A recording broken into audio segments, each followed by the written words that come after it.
प्रमोद बर'आ बिटिसिनि मोनखानाय पावारखौ फोजोबबाय। प्रमोद बर'आ बिटिसिनि मोनखानाय पावारखौ सेस खालामनानै लाबाय। बर' हारिखौ फोजोबनाय मानसिया गुबुन हारिनि खामानि मावनायनि बाथ्रा बुंनो समाया। बर' जातिखौथ' सेस खालामखाबायानो बियो।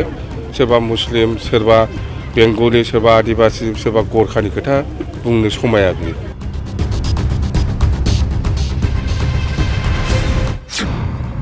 UPPLआ गसाइगाव बियाबाव 3थि जायगायावसो थागोन। UPPLआ 3 नाम्बारावसो। बैथि दाननि 30 अक्ट'बराव जानो गोनां उफ्रा बिसायख'थिनि थाखाय फोसावथाय खालामनाया दिनै जोबनानै थांबाय।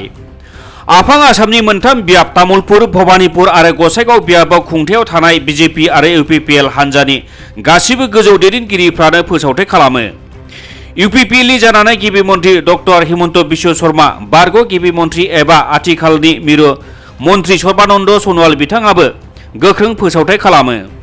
बेबादिनो नाथाय बेरेखा हान्जा एबा उदां बिजाथिफोराबो उन जानानै थायाखै।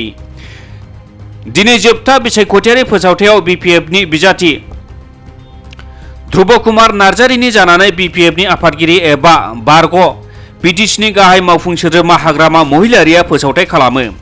महिलारि बिथाङा फोसावथाय खालामनाय समाव खौरांगिरिफोरनो गसाइगाव बियाबाव BPFनि बिजाथिया देरहागोना रोखा होननानै फोरमायनायजों लोगोसे प्रमोद बर'आ बिटिसिनि मोनखानाय पावारखौ फोजोबबाय, बर' हारिखौ फोजोबबाय, जाय मानसिया बर' हारिखौ फोजोबबाय बे मानसिया गुबुन हारिनि खामानि मावनायनि बाथ्रा बुंनो समाया होननानै बुङो। लोगोसे UPPLआ गसाइगाव बियाबाव 3थि जायगायावसो थागोन होननानैबो फोरमायो।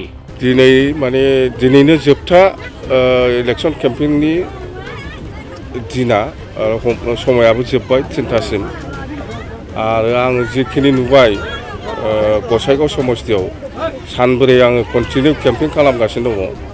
बेवहाय आं जिखिनि नुदों BPF हान्जाया देरहानाया खाथां। गासिबो जाथि जनगोष्ठिया जोंनि BPF हान्जाखौनो मदद होनो ओंखारबोदों बांसिनानो। दिनै आसामनि चिफ मिनिस्टाराबो फैदों होननाय खोनादों आरो आगोलनि चिफ मिनिस्टार सर्बानन्द सन'वाल बा केबिनेट मन्त्रि दिल्ली गभर्नमेन्टनि भारत सरकारनि बा गोबां मन्त्रि MLAफोर फैदों BJPनि। खिन्थु आं जिखिनि नुदों बे UPPLनि जिथु केन्डिडेट मा नाममोनलाय जिरन मुसाहारिया देरहाया। जोंना फायदा जागोन कंग्रेसजों आरो जोंजों। UPPLआ 3 नाम्बारावसो। जेन' जों BPF हान्जाया देरहानाया खाथांसै। BPFनि लिडारशिपआवनो सरकार दाफिनगोन जोङो बास। जिथु BTCआव मोनखानाय पावारा गोमालांदों बेखौथ' ना जोङो प्रमोद बर'आ BTCनि मोनखानाय पावारखौ सेस खालामनानै लाबाय आरो बर' जातिखौथ' सेस खालामखाबायानो बियो।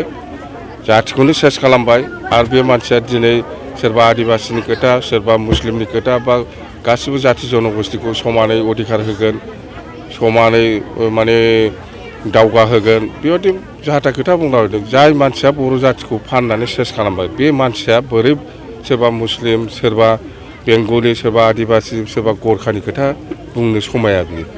जातिखौनो सेस खालामखाबाय आरो जों बुंगोन प्रमोद बर'आ BTCआव जेसेबां दिन सिफ जानानै थागोन बर' जातिया सेस जालांबाय थागोन। बे समाव गसाइगावनि BPF सापर्टारफोरखौ नोंथाङा मा खावलायगोन? गसाइगाव समस्तिनि 28 नाम्बार गसाइगाव समस्तिनि जेसेबां जाथि जनगोष्ठि दं बिथांमोनहा जोंखौनो जिहेतु आगोलावबो देरहासार खालामखादों BPFखौनो गसाइगावनिफ्राय।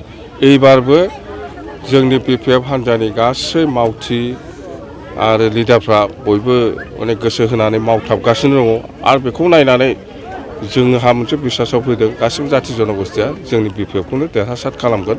बेनि थाखायनो आङो गासिबो रायजो राजाखौ खावलायबाय नोंथांमोना आगोलाव जेरै जोंखौ मदद होदों बेबादिनो मदद होफिनगोन होननानै।